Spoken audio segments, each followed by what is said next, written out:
一起来看精彩短剧《离开前夫，我活成了顶配》故事解说。深夜的马路拥堵不堪，即将临盆的魏楚楚坐在车里，羊水已然破裂，腹部剧痛难忍。她心急如焚，不停催促丈夫裴永洲加快车速，尽快赶往医院。面对妻子生产的紧急状况，裴永洲态度漠然，毫无慌张，反倒不耐烦地反驳魏楚楚，称她只是生孩子，无需小题大做。自己开车不是飞机，堵车路况下根本无法提速。就在魏楚楚强忍剧痛苦苦支撑时，裴永洲的手机突然响起，来电者是沈小诗。接起电话后，沈小诗轻声询问裴永洲为何深夜未眠，随即告知他自己抑郁症突发，内心极度恐惧，情绪濒临崩溃。听闻沈小诗情绪失控，裴永洲瞬间神色紧张，立刻柔声安抚，当即承诺马上赶过去。沈小诗故作懂事示弱，询问裴永洲是否陪伴在夫人身边，若是不便无需前来，不愿因自己影响他与魏楚楚的夫妻感情。沈小诗的刻意示弱，让裴永洲更加坚定了前去探望的想法。他果断告知对方自己方便，即刻抵达，再三叮嘱他切勿胡思乱想，做出极端举动。一旁待产的魏楚楚将二人对话尽收耳底，满心绝望与愤怒。他强忍身体剧痛，质问裴永洲自己即将生产，性命攸关，他却要在此时抛下临产的妻子，奔赴其他女人身边。面对妻子的质问，裴永洲毫无愧疚，反而辩解自己只是怜悯身世可怜的沈小诗，平日多有关照。他声称沈小诗抑郁症发作情况危急，一旦出现意外，无人能够承担后果。魏楚楚听闻这番荒唐说辞，心如刀割，含泪反问裴永洲：沈小诗的性命是命，自己和腹中未出世的孩子，难道就不值一提，毫无分量吗？裴永洲完全无视妻子的痛苦，语气愈发不耐，指责魏楚楚生孩子太过矫情，无理取闹。他告知魏楚楚早已帮他叫好了救护车，下个路口就是医院，自己已然尽到本分，让他不要再纠缠不休。剧痛缠身的魏楚楚放下所有尊严，低声哀求裴永洲先送自己去医院。他已然体力透支，濒临撑不住，可裴永洲依旧不为所动，冷漠表示生产有医生全权负责，无需他到场。情绪崩溃的沈小诗才是此刻最需要他的人。这一刻，魏楚楚彻底看清了裴永洲的凉薄本心。在她最凶险无助的临产时刻，丈夫毅然选择了外人，狠心抛下她和未出世的孩子。而她心中清楚，沈小诗是自己当年无偿资助的贫困学生，如今却亲手毁掉了她的婚姻与家庭。思绪回溯到多年前，家境贫寒的沈小诗找到魏楚楚，苦苦哀求资助求学，承诺日后为她当牛做马，报答恩情。彼时善良的魏楚楚不求回报，只是温柔叮嘱她好好读书，努力成为对社会有用的人。画面切回当下，医院手术室突发险情，魏楚楚生产时大出血，血压骤降，胎心微弱，生命体征岌岌可危。经过紧急抢救，医生最终遗憾告知众人，因送医延误，腹中孩子不幸没能保住。痛失孩子的魏楚楚崩溃痛哭，声声泣血呼唤着孩子，满心皆是无尽的悲痛与绝望。另一边，裴永洲早已赶到沈小诗身边，安顿好沈小诗后，面对旁人的询问，沈小诗主动接过打给裴永洲的电话，对着魏楚楚柔声示弱，假意哭诉自己连累裴永洲，导致夫妻二人争吵决裂。沈小诗不断自我揽责，刻意自责，声称是自己情绪失控打扰裴永洲，才害得魏楚楚痛失孩子，反复贬低自己，愧疚忏悔，营造出柔弱无辜的模样。随后，沈小诗故作情绪彻底失控，扬言自己活着只会拖累众人，想要跳楼赎罪，声称只有自己消失，魏楚楚才能彻底释怀，原谅裴永洲。裴永洲满心担忧沈小诗的安危，转头便将所有怒火归咎于魏楚楚，指责他步步紧逼，非要逼出人命。他当场向魏楚楚提出离婚，直言要等魏楚楚情绪稳定，不再刺激沈小诗后，再考虑复婚事宜。接连丧子，遭遇婚姻背叛的魏楚楚彻底心寒，惨笑一声，坦然应允，就此斩断过往，与裴永洲两不相欠，各自自由。时间转眼来到3年后，在乡下做公益的麒麟峰，主动给妻子魏楚楚致电，温柔询问她的位置，告知自己的专机即将抵达江城机场，希望她能前来接机。魏楚楚疑惑询问缘由，麒麟峰耐心解释，江城一家公司持续半年争取集团代理权，态度诚恳，他便亲自前往考察合作。麒麟峰知晓江城藏着魏楚楚的伤痛过往，贴心安抚妻子，坦言只想落地第一眼就看到她，消解她心中阴霾。魏楚楚被丈夫的温柔打动，当即答应动身前往机场接机。江城机场贵宾室内，一众商界人士齐聚，纷纷向裴永洲道贺，恭喜他拿下天成集团代理权。众人皆知天成集团是浙江顶尖民企，董事长祁林峰是浙江首富，能获其认可，裴永洲的公司不仅有望上市，登顶江城首富也指日可待。裴永洲故作谦虚，将机遇归功于祁林峰的赏识，同时向众人许诺，自己日后事业腾飞，绝不会亏待身边的合作伙伴，有福同享，互利共赢。简单寒暄过后，裴永洲招呼众人等候祁林峰抵达，准备接机对接合作事宜。就在此时，魏楚楚走进贵宾室，恰好撞见裴永洲与沈小诗。沈小诗率先开口，语气刻意微妙，假意感慨魏楚楚如今看似站稳脚跟，和裴永洲十分般配。裴永洲见到魏楚楚，态度刻薄冷漠，当众质问他何来脸面归来。魏楚楚淡然回击，当初抛妻弃子、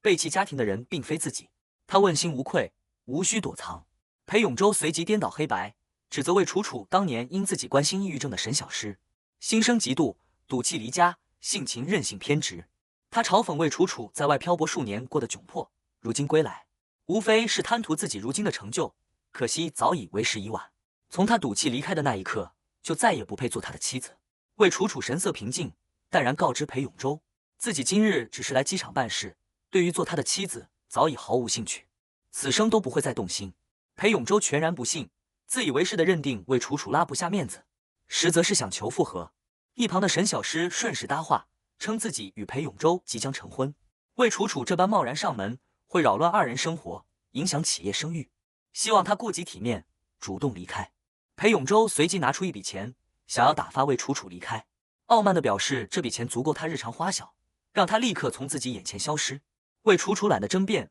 转身准备离去，却被沈小诗当场拦下。沈小诗刻意嘲讽魏楚楚没有贵宾室会员资质，不配在此高端场所逗留立足。魏楚楚直接出示自己的贵宾会员资质，从容应对嘲讽。裴永洲依旧嘴硬，笃定他是为求复婚刻意花钱办卡，自降身价，再次明确复合绝无可能。魏楚楚看着偏执自负的他，无奈提醒其患有严重的妄想症，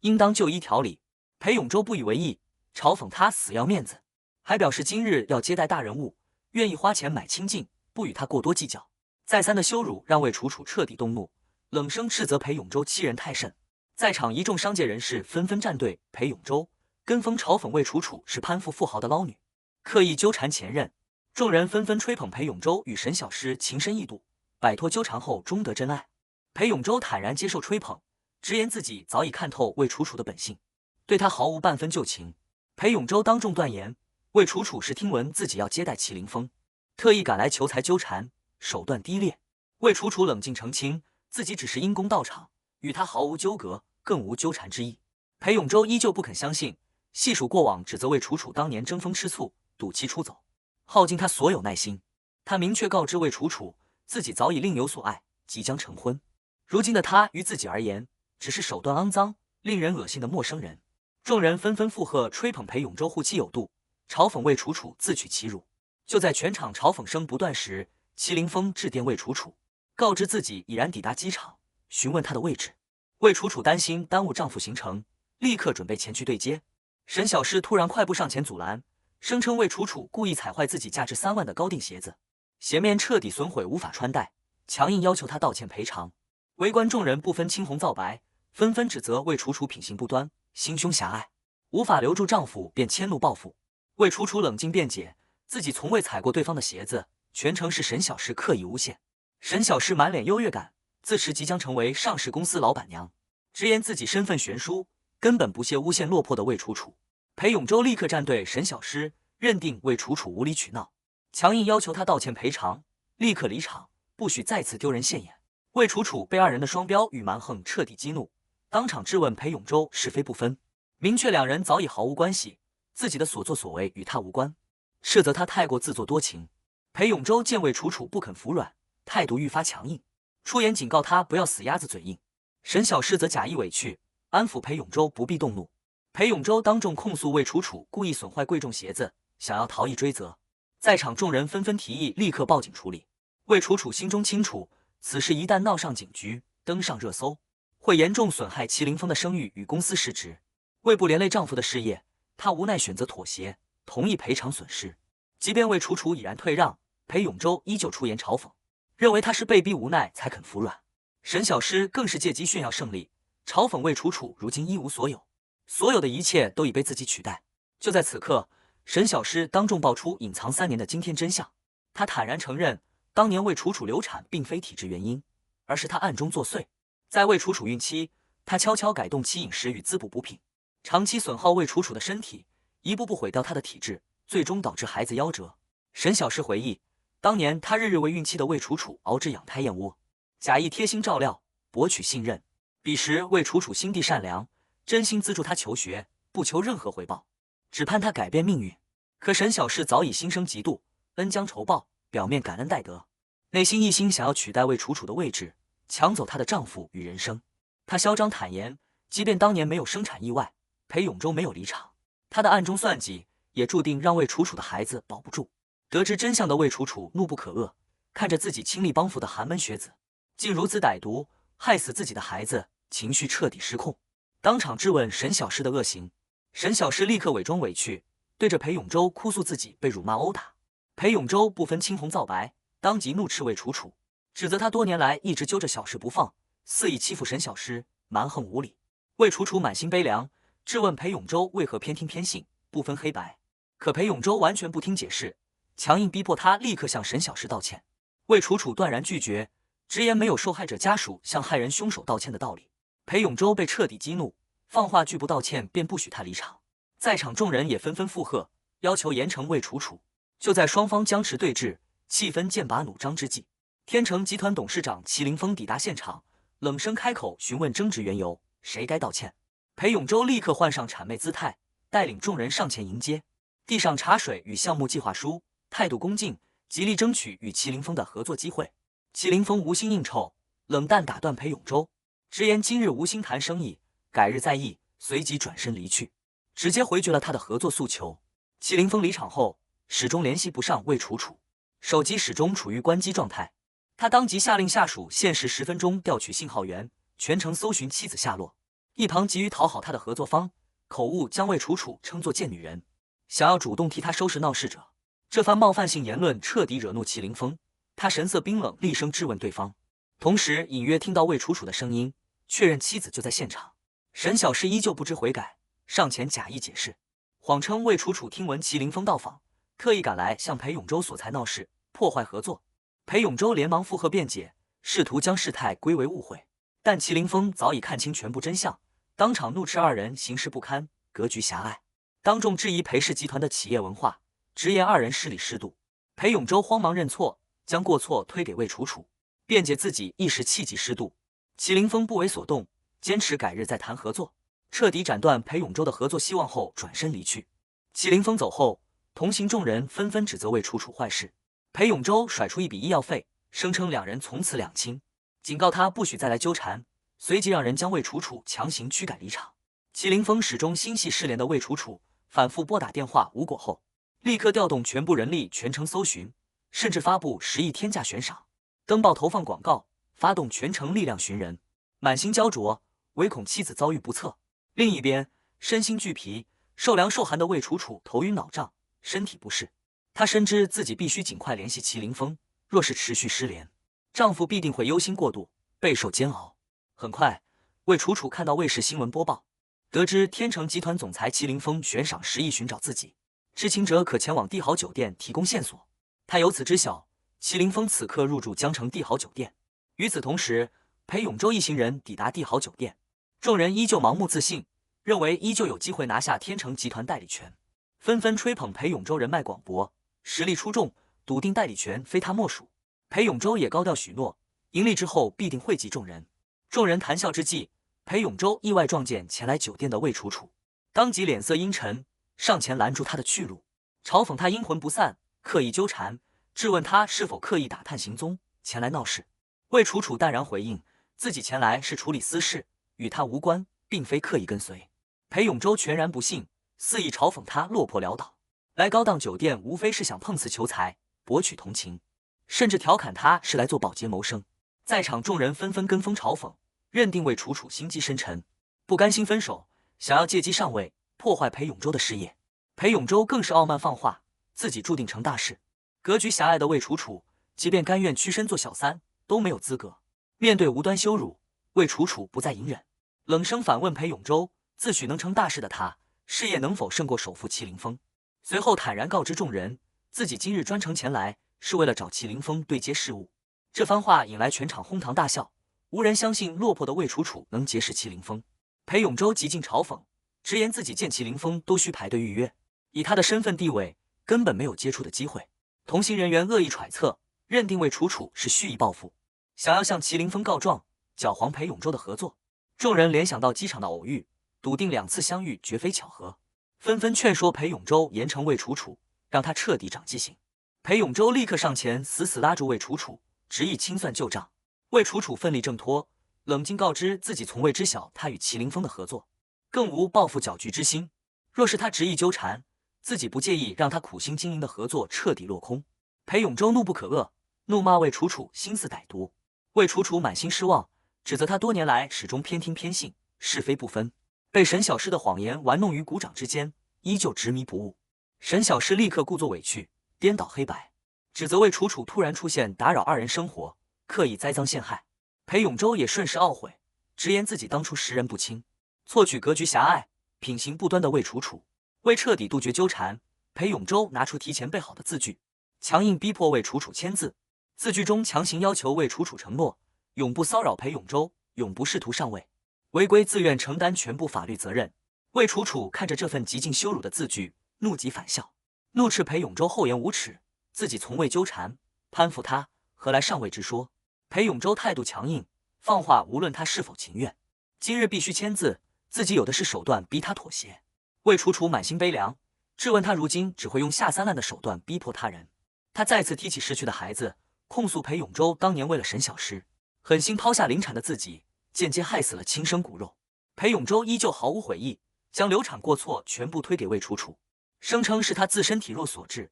与己无关。沈小诗则假意担忧，哭诉自己与裴永洲至今无子，担心日后难以受孕，博取裴永洲同情。孤立无援的魏楚楚为尽快脱身，无奈签字画押。他眼神冰冷地看向裴永洲，郑重告知，今日他对自己的百般折辱，他日必定会追悔莫及。裴永洲对此嗤之以鼻，全然不信落魄的魏楚楚能翻盘，依旧出言嘲讽。即便魏楚楚已然签字，他依旧不肯罢休，强行拦下准备离开的他，逼迫他公开道歉，拍摄道歉声明视频。魏楚楚忍无可忍，质问他为何得寸进尺，步步紧逼。裴永洲冷漠告知，此前早已发出警告，是他不知收敛，拒不配合便不许他离开酒店半步。魏楚楚心中顾虑，此处是高端酒店，名流云集，若是自己狼狈争执的画面被媒体拍到，深挖他与麒麟峰的关系，必定会严重影响丈夫的声誉与事业。为保护麒麟峰，她最终选择妥协，答应拍摄道歉视频。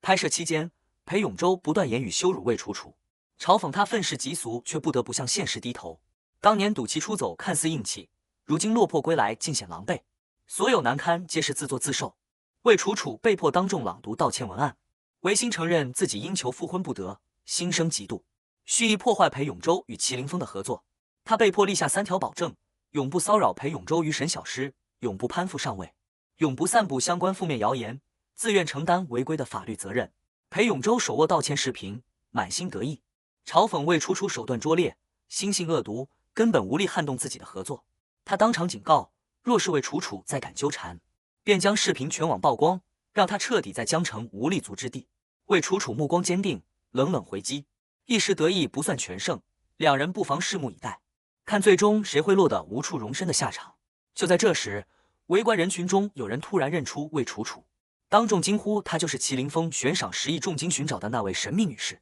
这句话瞬间震惊全场，裴永洲与沈小诗当场愣住，难以置信。在场众人彻底颠覆此前认知，无人再敢轻视魏楚楚。众人纷纷猜测，能让首富麒麟峰不惜10亿悬赏，全程寻找的女人，身份绝对非同一般，绝非此前众人揣测的攀附者。沈小诗强行自我安慰，偏执认为魏楚楚是得罪了麒麟峰，才会被重金悬赏抓捕，并非被珍视。而知晓真相的路人已然暗自庆幸找到悬赏关键人，即将收获10亿赏金。此刻的裴永洲与沈小诗彻底陷入慌乱，终于幡然醒悟，自己肆意羞辱、百般折辱的女人，根本不是落魄无依的前妻，而是与首富麒麟峰关系匪浅的人。两人今日的嚣张跋扈，已然酿成无法挽回的大祸。